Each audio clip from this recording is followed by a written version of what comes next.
everybody. Welcome back once again to Project HR, a podcast dedicated to building better workplaces.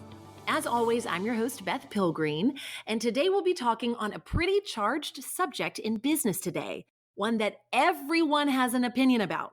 I'm talking about the generational divide in the workplace.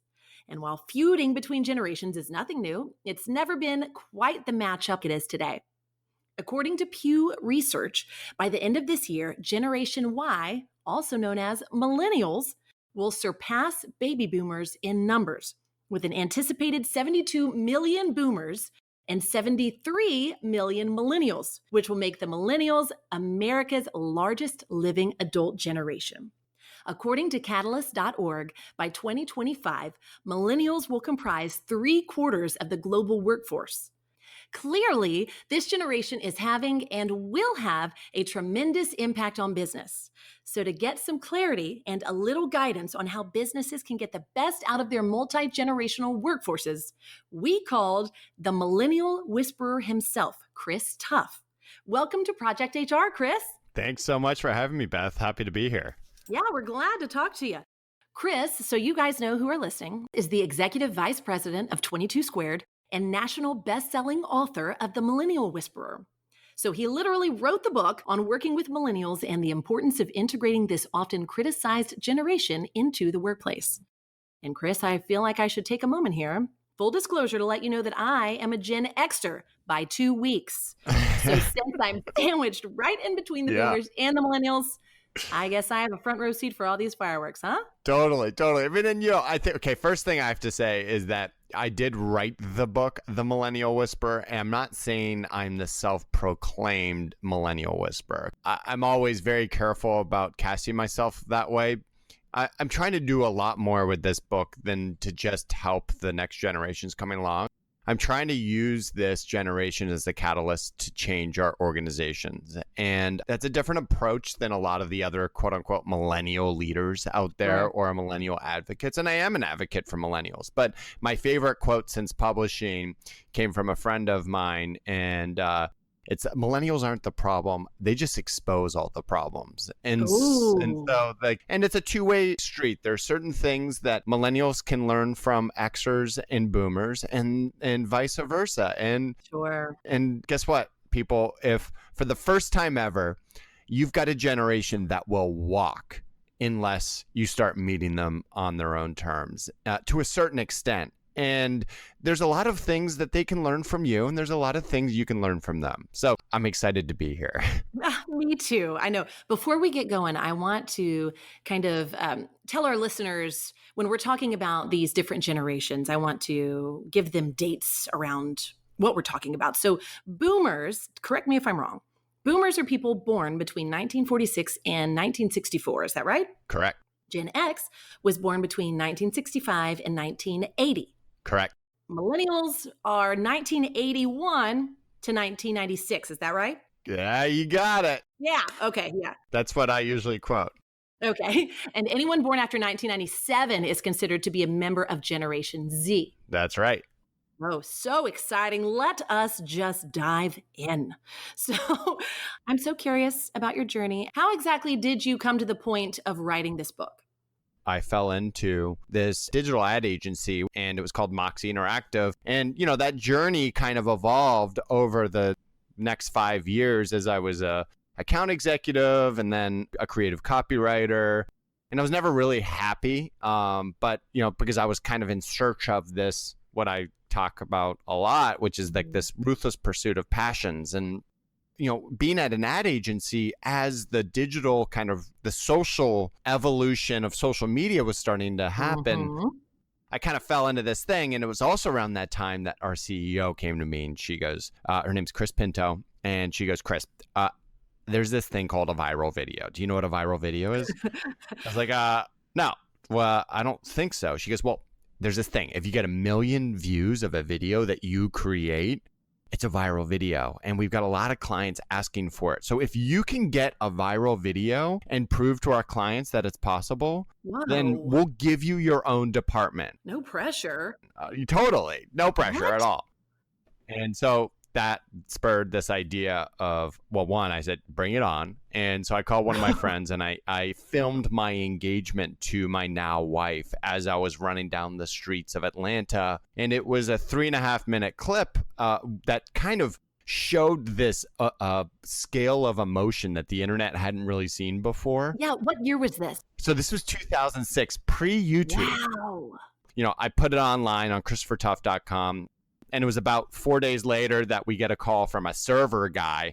And he goes, Chris, how do you want to pay for all this bandwidth? Because you're getting 100,000 views every hour. What? And it's doubling on the hour. Wow. But anyway, so Good Morning America flew down and we got our pictures on the front page of the Wall Street Journal and blah, like all this ridiculous stuff started happening. And oh my goodness. and so that's kind of what I use in a lot of examples of when you start falling into that place of passion of something that's driving you, that is a little bit bigger than just a job, ridiculous things happen to you. And that was my first real taste of that. And what really then spurred this trajectory of being the innovator and the digital guy, which brought me to my agency 22 Squared, where I really helped build kind of the social media and digital capabilities here. But, I think it's important to point out that it didn't happen overnight. And it was all throughout this journey that I was surrounded by people younger than myself. And me being born in 1980, I was right on the cusp of this generational divide. And I found that I was in these rooms where people would be like, hey, so who's a millennial here? And everyone's like, I'm not a millennial. I'm an exennial. Like, no, I'm not that. I'm not that. And it's like, no, you're actually a millennial. Stop. Like, why is it such a bad word? And I would share with some of my older friends who are executives, like some of the great things that I was seeing in my team. And we're 390 employees at 22 Squared, 90% millennials. I was like, no, they're the best thing that's ever happened to us.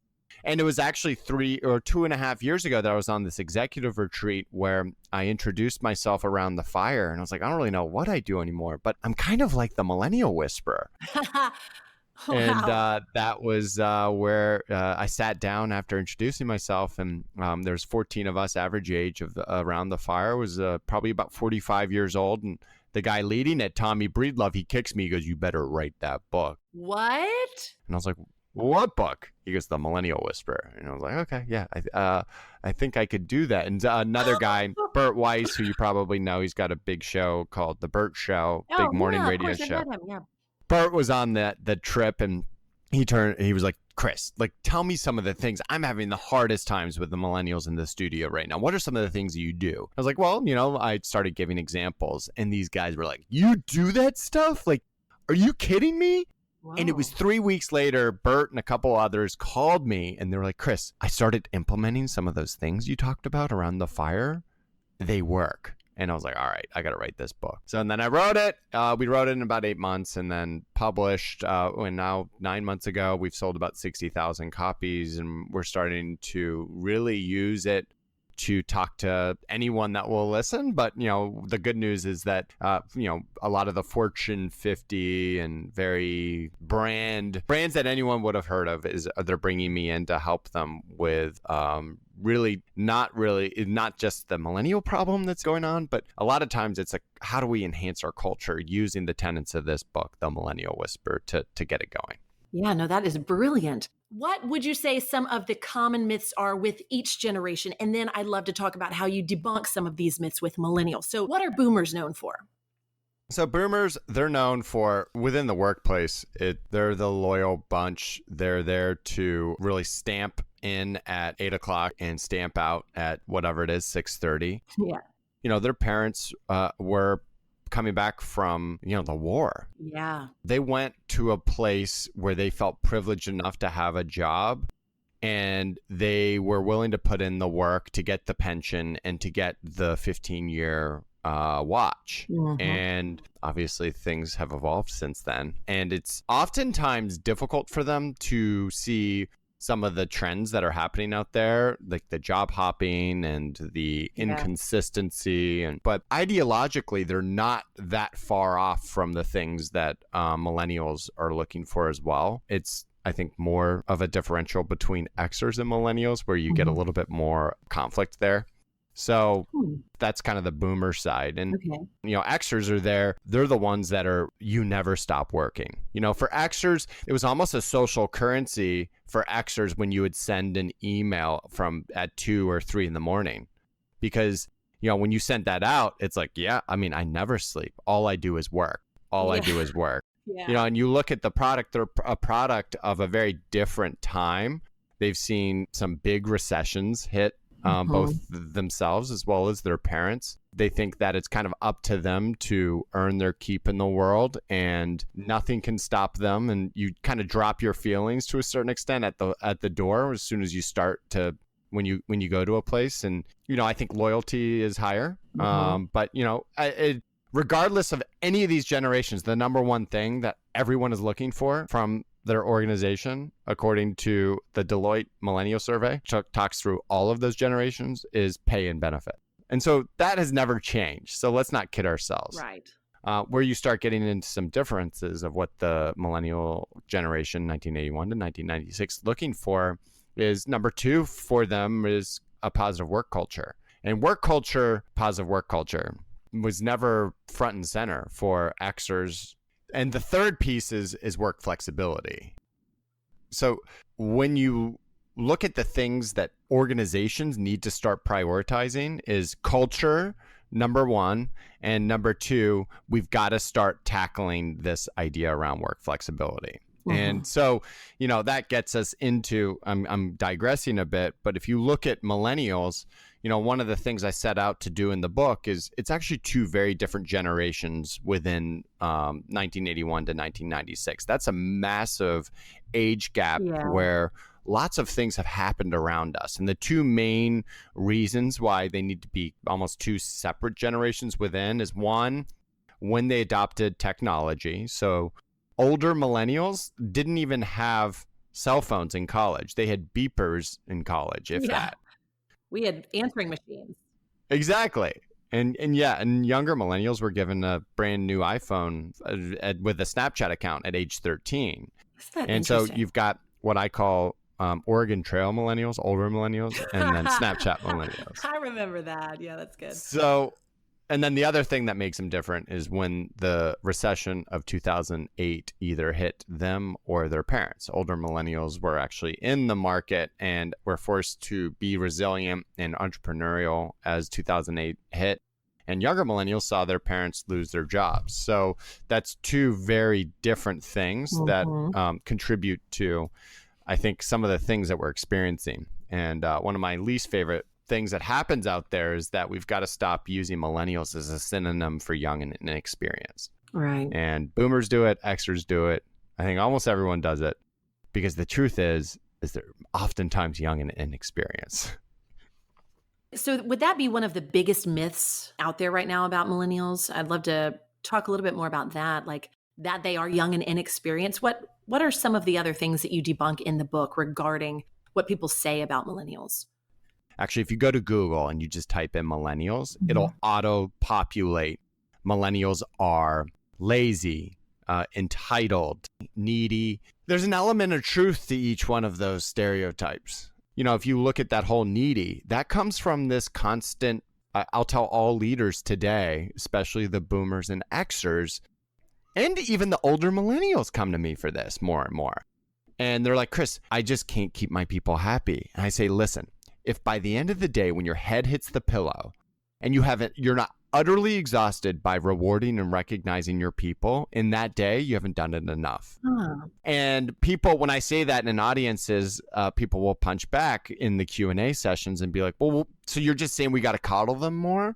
And I'm saying, no, we've got to create an environment where there is this underlying feeling of empathy and caring. And it all comes down to this deep-rooted need for connection. Yeah. And if you look as human beings, at the end of the day, we're all just looking to fit in. We're all just looking to really be loved and accepted. And for the first time, we've got a generation that's looking for that within the walls that they spend 9 to 10 hours a day. Yeah. And so that need for connection is satisfied a lot of times with rewards and recognition. And the factors that lead to that is that they are a product of helicopter parents. They are a product of getting participation trophies. And the other piece is what social media has done to all of us. Oh my goodness. Yeah, Not just their generation, right? that's true. Yeah. Anytime you want that kind of reward, you just post to social media, you get the likes, and you feel fueled again. Yeah, we're all just searching for more dopamine. Exactly. Yeah. And so, that's one of the 8 key points that I like to bring up Mhm. is what we need to do to help alleviate that stereotype, quote Yeah. unquote, that they're needy. Yeah. Well, I see it too as you're I think that we all in business need to cater to each generation to help them become more productive in general. So this would be one way to do that with our millennial generation, but it also reminds me of, in Gen Xers in the workplace, we years ago, Myers-Briggs was super important. And we would cater to people in whatever their 4 letters were. It just seems like kind of an upgrade to that. I agree with that. And as it relates to Myers-Briggs, we're huge advocates of any tools that we can use, whether it be Strength Finders or Myers-Briggs or, more and more moving to Enneagram. But, it's also why as I wrote the book, I created a millennial leadership assessment. And I worked with Vanderbilt University on it. And that's what a lot of the book is focused on, is leadership. It's not the needs of an organization. Good work culture is a byproduct of good leadership. Oh, absolutely.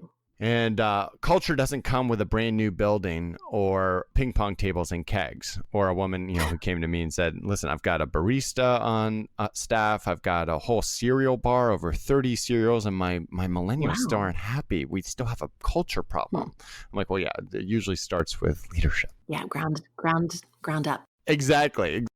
So, with the whole leadership side, if you look at what statistically millennials are looking for from leaders, they're looking for inspirational leadership. Yeah.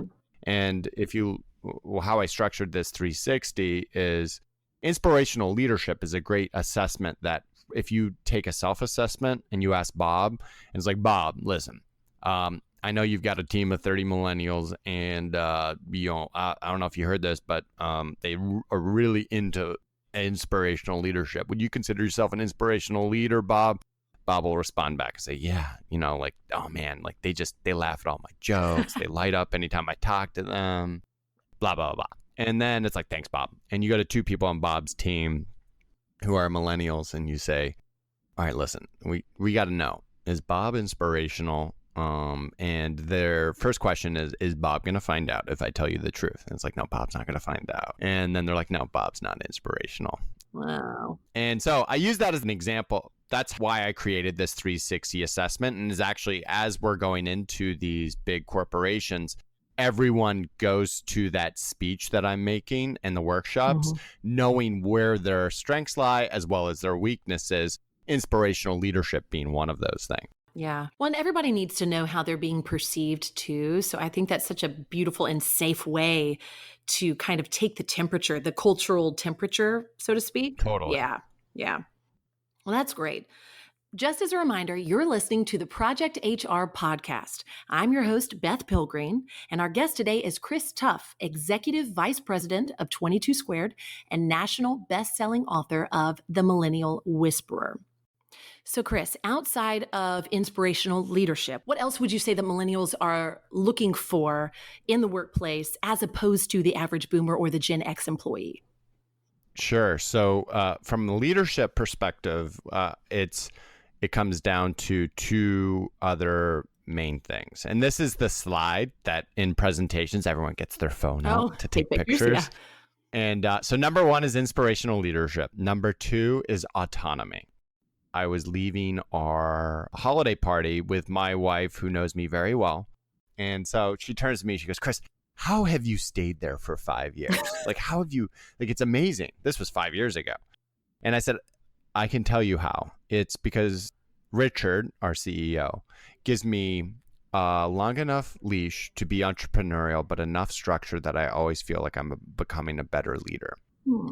And that hits upon, I think, both what it is that millennials are looking for in autonomy, as well as this need for continuous learning, which are number 2 and number 4. And then, we can talk about number 3, which is transparency. Yeah, I would love to. So transparency is really interesting because well, I'll ask you, Beth, like how would you interpret that being the number 3 thing for millennials? How would you interpret transparency? I think that this generation more so needs to feel that they can be heard, that their opinion is valued. And so transparency would be something that would be very revered. Totally. That like if they can't be vulnerable with not only, productive needs, but cultural changes that need to happen, then they're not going to feel safe. And I think that this generation really needs to feel kind of safe and protected in what they're doing. Interesting. Ooh, that's a really, I've never turned it around on the interviewer like this. You did a really good job actually summarizing it. And if you ask a lot of leaders, their instinct to transparency is one of 2 things. And you hit upon one of them. And it's the vulnerability side. And for a lot of boomers, especially, and this is statistically supported, for them to be vulnerable in front of their people is very difficult. Oh yeah, they just don't. So as soon as you start talking about vulnerability as it relates up into transparency, they think they need to cry in front of their people. And it's like, listen, don't worry about that.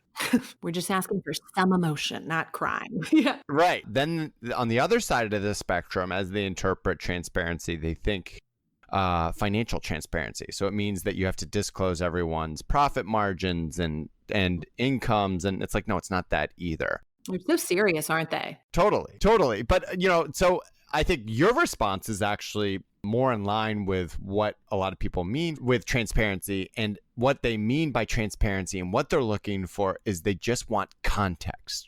And they want honesty, and they want to know why you're making the decisions that you're making. Yeah. So, for example, if you just lose a new business pitch, tell your people that you lost it and why you lost it. And don't try to sugarcoat it so you're not learning from it, because all of those little things are so important to creating this bigger picture that they need to understand the context around this stuff. And you said another interesting thing, which is this need for safety within our own environments. And I think that is a part of the transparency discussion all the way through to the need for diversity and inclusion, as well as the safety stuff. And that actually skews much more towards the younger millennials and now into Gen Z. Okay. So earlier you were talking about the woman that had the cereal bar, okay? And she was really thinking that she was going to like hook these millennials. How come it's not working? And we talked about it being a cultural issue. Now, you outline, I think you said 8 main tactics in your book to get the most out of your millennial workforce. Is that right? Yeah. What other ones can you share with us? You've already given us plenty of golden nuggets, but are there any that you have left out that you would be willing to share for those listening? Well, I think it's important to note that by the time that the approval for a beer keg or for a new building or for the cereal bar or barista hits your desk, you've got a much larger culture problem that you're trying to alleviate, and that's reactive. And instead, you got to throw those things out the window and invest in some of these tenets, which you bring up with kind of the 8 key tenets of what it takes to allow these next generations to thrive.